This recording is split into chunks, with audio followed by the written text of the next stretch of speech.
सभी मीडिया बंधु को मेरा नमस्कार। यहाँ पर ये स्थानीय निकाय के चुनाव के लिए हम लोग आए हुए हैं। मेरा नाम संगीता यादव है, राज्यसभा की सांसद हूँ, उससे पहले विधायक रही हूँ और भाजपा की राष्ट्रीय मंत्री हूँ।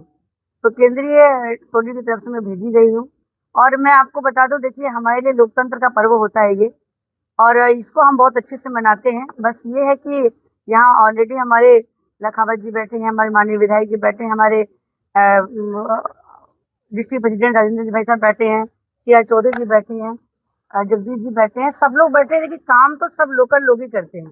पर ये जो मैंने कहा ना, भारतीय जनता पार्टी के लिए चुनाव जो होता है वो लोकतंत्र का पर्व होता है, और ये मेरा सौभाग्य है कि इस पर्व में, स्थानीय चुनाव में मुझे भी भाग लेने का मौका मिला है। तो मैम, आपने इतनी वैक्सीन ली होगी या अभी ले रहे हैं, आपको क्या लगा था उसमें, क्या क्या आपके चुनावी मुद्दे बने? देखिए चुनावी मुद्दे तो ऐसा कुछ, देखिए सरकार हमारे 2.5 साल से यहाँ काम कर रही है। अभी 12 साल से लगातार केंद्र सरकार की योजनाएं यहाँ चल रही हैं। तो अभी ऐसा कुछ शिकायत तो मेरे पास अभी तक तो कुछ आई नहीं। यहाँ कुछ छोटे मोटे मुद्दे आए थे, उनसे हमने बैठ के वही अधिकारियों को फोन भी किया, सरकार से बात भी किया, हमारे माननीय लखावत जी ने खुद बात किया और मैंने भी बात किया। और बस हमने लोग विधायक जी को भी इंगित किया गया है। अगर कुछ ऐसी बड़ी बात तो थी नहीं, वही सॉल्व भी कर दिया गया। मैडम, क्या निकाय चुनाव को लेकर के आप आए हैं? हाँ जी, बिल्कुल उसी काम के लिए आए हैं। तो निकाय चुनाव में क्या राष्ट्रीय संगठन भी भागीदारी निभाएगा, सलेक्शन वगैरह करना है? देखिए ये सब तो स्थानीय निकाय के चुनाव होते हैं, और हमारे यहाँ जो टिकट का बंटवारा होता है वो कभी भी हम ऊपर से नहीं करते हैं। हम लोकल सर्वे करवाते हैं, जो हमारा कार्यकर्ता सबसे अच्छा काम कर रहा होता उसको प्रदेश के लोग अपना घोषणा करते हैं। युवाओं को कितनी प्रतिशत टिकट दी जाएंगी? क्या दोबारा बोलिए सर? देखिए मैं आप लोगों से तो ये निवेदन करूंगी कि जैन जी कहना बंद कीजिए। युवा हमारे देश के भविष्य है। ये एक ऐसा शब्द है जो हमारे डिक्शनरी में मैच नहीं खाता है, और युवा हमारे भविष्य है। आज भी हम युवाओं के साथ हैं। युवा शक्ति बोलिए, युवा भाई बहन बोलिए। और देखिए इस बार जो हमारा राष्ट्रीय संगठन भी बना है उसमें युवाओं की अच्छी भागीदारी हुई है, आप देख ही रहे हैं। और हमारी सरकार हमेशा युवाओं को लेकर बड़ा सतर्क रहती है। कभी भी कोई योजना आती है तो अभी माननीय मोदी जी ने भी लगातार उनसे बातचीत करना शुरू किया है। हमने तो हमेशा ही करती रहती हूँ। मेरा तो अपना प्रोग्राम भी चलता है। 2-2.5 लाख बच्चों को मैं सैनिटरी नैपकिन का डिस्ट्रीब्यूशन हर महीने कराती हूँ। आप मेरे फेसबुक को पूरा खोल के देख सकते हैं। और हमारे सभी लोग, सांसद, माननीय विधायकगण, सब लोग लगे रहते हैं युवाओं से बात करने में। यहाँ भी मैंने देखा है। तो हमारी पार्टी देखिए सबको लेके चलेगी। ऐसे परसेंटेज हम किसी को डिसाइड नहीं कर सकते हैं। सर्वे में नाम युवा का आएगा तो युवा को देंगे, जिसका आएगा उसको देंगे।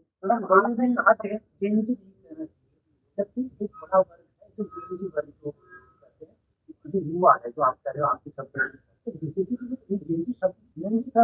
या फिर अपने आप को जो गर्व महसूस करने वाले जो युवा है, क्या आप पसंद नहीं करते? अच्छा ये बताइए, अगर हम पसंद नहीं करते तो हम युवा शब्द हमें गलत लग रहा है क्या?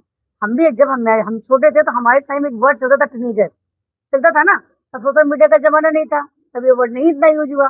तभी भी युवा थे, आज भी युवा। युवा कहने में क्या बुराई? हमारी जो हिंदी की जो भाषा है उसमें देखा जाएंगे तो युवा ही बहुत एक अच्छा वर्ड सुनने में लगता है। बाकी और ये जो शब्द आप लोग, मैं सभी मीडिया बंधु से कहना चाहूंगी कि देश में देखिए युवाओं को अगर कोई कुछ गलत कहता है भी तो आप लोग की भी ड्यूटी है हमारे साथ ही, क्योंकि देश में हमें सबको साथ लेके चलना है। ऐसी कोई बात होती है तो उनके साथ आप लोग भी खड़े, हम भी खड़े हैं। और कोई अगर गलतफहमी भी हो तो देखिए आजकल नेट के जमाना है, आप तुरंत डालिए कोई योजना है कि नहीं। मैंने एक स्पेशल मेंशन लगाया था जिस दिन पार्लियामेंट लास्ट में, मैं जरूर चाहूंगी आप लोग उसका वीडियो देखें। मैंने हमेशा कहा, मैंने कहा जैसे बच्चे हाई स्कूल में आ जाए, उनको सरकारी योजनाओं की जानकारी, चाहे कोई सरकार हो, हमारी हो चाहे कोई भी हो, केंद्र सरकार हो चाहे राज्य सरकार की, एक योजनाओं के बारे में जरूर पता होना चाहिए कि क्या चल रहा है, सरकार हमारे लिए क्या कर रही है, क्या नहीं कर रही। मैंने बकायदा उसमें लगा है। हमने ये भी लिखा है था, देखिए आयुष मंत्रालय हमारा अच्छा काम कर रहा है। आजकल की युवाओं में जो एक रूटीन अलग हो गया है, हम योग से जोड़े। तो मैं यही आपसे भी कहना चाहूंगी, सरकार उनके साथ है और आप लोग भी अच्छे से ही जन जीवन की बात करें, कभी सबसे बड़ा मुद्दा चिकनी का है। सरकार भी क्या विफलता नहीं क्या आरोप लगा रहा है। एक पूछेंगे तो जवाब दूंगी। ऐसा लोग सकल चीनी नहीं हुई है या जमा। अभी देखिए मैं मैं ब्रेकफास्ट कर रही थी तो मैंने भी न्यूज देखा, टीवी में चल रहा था, कई जमाखोरों पे कार्रवाई हो रही है और चीनी मिली भी है। अब ऐसे लोगों पे और कार्रवाई होगी और सब नॉर्मल हो जाएगा। अरे ये बताइए, आप मुझे बताइए, आप यहाँ पे सब व्यापारी वर्ग ही है ना, यहाँ पे मुफ्त बाजार है ना वो ऐसे हम दुकान से, कोटे की दुकान से तो उसको वो बांट नहीं रहे।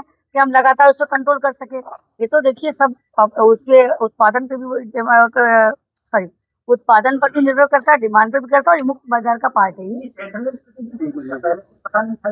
उत्तर प्रदेश के मंत्री जो गन्ना मंत्री है, गन्ना मंत्री है लक्ष्मण सिंह चौधरी, उन्होंने बयान दिया था कि हमारे पास चीनी का सबसे अधिक स्टॉक है, गन्ना इस बार भी ज्यादा आने वाला है। आएगा। आप कह रहे हैं उत्पादन नहीं हो रहा, मैंने कहा मुक्त बाजार है ये, उत्पादन और डिमांड पे बहुत कुछ चीजें निर्भर करती हैं, और ये अगर हमारे मंत्री ने कहा है, वो आंकड़ा मेरे पास में नहीं है, तो वो गलत बयान थोड़ी ना करेंगे, सही बयान क्या होगा। अचानक भाव बढ़ते 20 तो आवश्यक वस्तु है, तो धंधे सामान्य वाले। अच्छा ये बताइए, अगर बाजार के नाम पे सोचे तो मुक्त ही है ये शुरू से, ठीक है, लेकिन क्या इस तरह से भाव बढ़ सकते हैं 10 दिन में 20 रुपए किलो? सेंट्रल गवर्नमेंट को पहले प्लानिंग नहीं की, स्ट्रेटेजी नहीं की, किस तरह का हो सकता है, संभावना नहीं। देखिए प्लानिंग तो हर चीज नहीं करते। सुनिए, हम तो एक छोटा सा परिवार लेके चलते हैं, और प्लानिंग तो हम उसकी भी लेके चलते हैं, लेकिन जो हम प्लानिंग करते हैं क्या वो 100% परफेक्ट हो पाती है क्या? रहती नहीं रहती कमी है। तो सरकार को भी आप लोग वैसे ही समझे ना, वो पूरे देश की प्लानिंग करती है, अगर थोड़ा बहुत कुछ रहता है तो उसको दूर कर लेंगे। इतना ज्यादा देखिए, मैं आप लोग विधायक कुछ कहना चाहते एक मिनट, एक सेकंड, एक मिनट, एक मिनट। हाँ हाँ, अरे चीनी का जो विषय है, आज 14 साल हो गए। अच्छा आप क्या इलेक्शन के टाइम पर इलेक्शन की टाइम? अच्छा एक बार हमारे एक मिनट, आपकी बात सही है, बात करने महंगी हुई है सबके सामने, इस पर आगे बढ़ेंगे। दो तीन विषय है, अल्नीनो का जो इसका रिजल्ट था, और बाजार के अंदर जो भाव होते हैं वो संभावनाओं के आधार पर तय होते हैं। आगे जाके आप, मैं क्या बोलता हूँ, आगे जाके चीनी की पैदावार कितनी होगी, आज मैं आपको दावे के साथ कहता हूँ, आप जो सरकार के ऊपर जो बात कर रहे हैं, 2014 के पहले सरकार किसानों से कितना खाद्यान्न खरीदती थी और आज कितना खरीदती है? तुलना 40,000। एक मिनट, मैं बात स्पष्ट बात कर रहा हूँ, आप 2 मिनट आपको सुनना पड़ेगा। 2 मिनट, 2 मिनट हिंदी की बात कर रहा हूँ मैं, सुनना पड़ेगा, बोलेंगे। अरे वो बोल दिए, मैं उसकी बात कर रहा हूँ। मैडम आप क्या चाहते हैं कि आप पूरा कॉन्फ्रेंस टीवी पे करिए? बात है और भी तो मुद्दे हैं। अच्छा ये तो मैं पहले अभी सरकार की, अच्छा सर ऐसा है, एक मिनट आपको कहता हूँ, चुनाव पे बात करो, पर मैं टीवी पे बात करता हूँ। आप चुनाव पे बात करने के लिए आएंगे, पर मैं आपको कहता हूँ 2014 से लेकर 2024-25 तक 3 गुना किसानों से 3 गुने से ज्यादा खाद्यान्न खरीदना चालू सरकार ने किया। ठीक है, एक दिन रुको। विषय यह है कि 140 करोड़ की जो देश की आबादी है, उसके खाद्यान्न आने वाले अल्नीनो इफेक्ट है। आप खुद देख रहे हैं, जोधपुर में, पश्चिमी राजस्थान में बिल्कुल कम बारिश हुई। सरकार का ये अनुमान अगले 2-3 साल तक के लिए रहता है कि कितना खाद्यान्न कम पड़ सकता है, क्योंकि अल्नीनो का इफेक्ट 2 साल तक रहता है, लेकिन इस साल चालू हुआ है। सरकार बहुत संवेदनशील है इन सब मुद्दों पे। जो आप चीनी की व्यक्तिगत बात कर रहे हैं, चीनी एक बहुत संवेदनशील प्रोडक्ट है, और जो आप बात कर रहे हैं कि भाई इथनॉल की वजह से हुआ, ये हुआ, गन्ना प्योरली जो खेती है वो बरसात के ऊपर निर्भर है।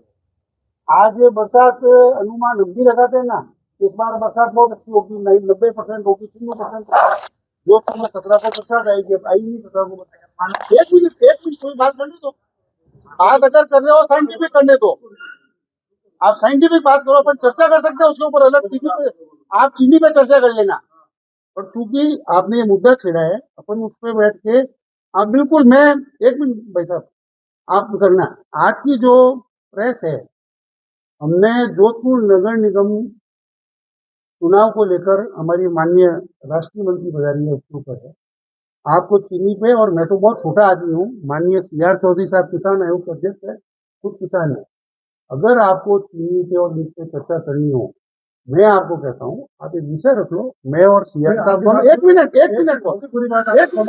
मैं और CR साहब बैठ के डिस्कस कर लेंगे पूरा, मैं और CR साहब उसके ऊपर पूरा विषय ले लेंगे, उसके ऊपर पूरा विषय ले लेंगे। आज हम इसका नहीं है, आज इसका नहीं निकाय का चुनाव है, ऐसे नहीं। ये कहना है भैया ये भी 50 मेरा ये कहना है पार्टी का एक दो बात है, पार्टी उसको लिखिए, फिर आपको सवाल पूछने का अधिकार पूछ लीजिए। तो फरमानी तो ये आपका बहुत वैसा प्रोटेक्टेड शहर है। तो मेरा ये कहना है हमारी राष्ट्रीय मंत्री वो अपनी बात कह रहे, फिर आप उससे संबंधित फिर आज हम निकाय की बात खत्म कर रहे हैं।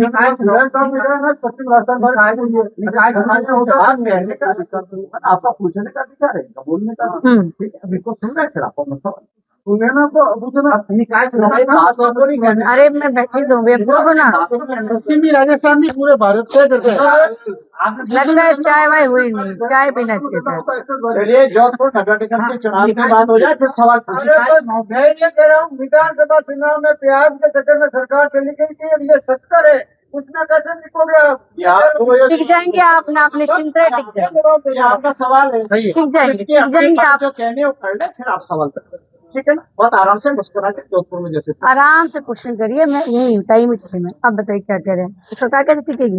ये सुनिए विधानसभा सरकार चली गई थी, सरकार कभी कोई सरकार चीनी और प्याज के चक्कर में नहीं जाती भाई साहब, बहुत से कारण होते हैं जाने के।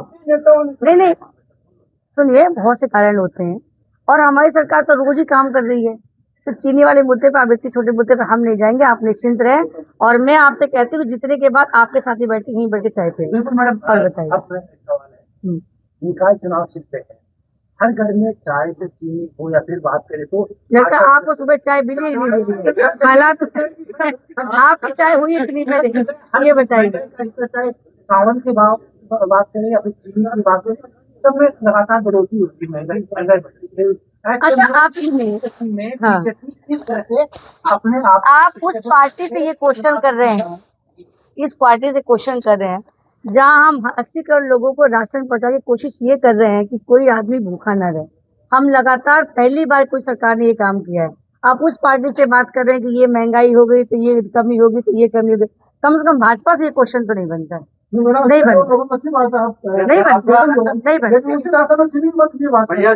अरे सुनिए, हम आपको मेरी बात सुनिए। अच्छा कोई बात नहीं, कर रहे हैं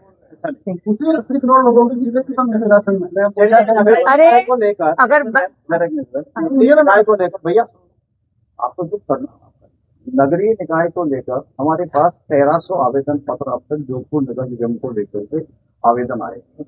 हम कल तक आवेदन पत्र और लेंगे और कल के बाद में हमारे जितने भी प्रत्याशी यहाँ के नगर निगम के 100 वार्डों के लिए उनके बारे में बैठ करके हमने नीचे वार्डों में मंडलों में बैठने प्रारंभ किए और उसके बाद सामान्यतः हमारे प्रमुख कार्यकर्ता सामाजिक सरोकार रखने वाले लोगों के साथ मिल करके हम उम्मीद करके चलते हैं कि हमारी आने वाले 3 दिन में हम राज्य के पास में भारतीय जनता पार्टी इकाई के पास यहाँ के प्रत्याशियों के बारे में जहाँ तो हमें फीडबैक मिला है वो उनके सामने निर्णय की है।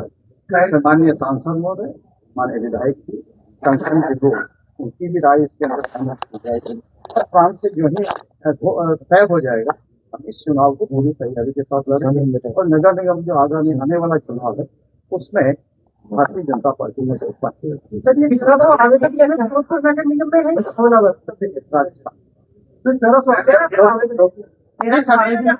राजस्थान